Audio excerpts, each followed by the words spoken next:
you no longer hear that Arsenal have beaten another club to the signing of a player. It seems that there's no one else in for these players. And the reality is they're not attracting the world's biggest names at the moment, are they? No, but they're spending a load of money. I have to say, I'm not quite sure what the strategy is of Arsenal in respect to the transfer market. It just does seem a little bit all over the place. Maybe there is a strategy, but it's not explained very well. It's not clear.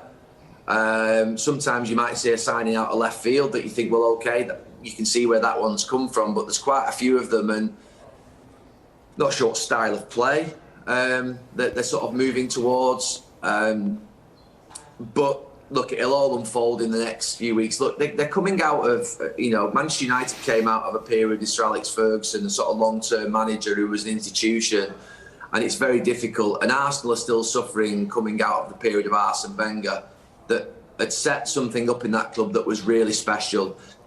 And they're still suffering from sort of the hangover of Arsene Wenger's era. That's not a criticism of Arsene Wenger. It's a situation that emerged out of the fact that he was there for so long. And you're trying to get the club to move forward when, I always think of David Moyes' comment about Sir Alex Ferguson. It's almost like, you're going into the house and the father's left and you're the stepfather, and you sort of, the people are still looking sort of, it was different when Arsene was here. You've still got that attitude. I think that's starting to leave Manchester United now, 10 years in.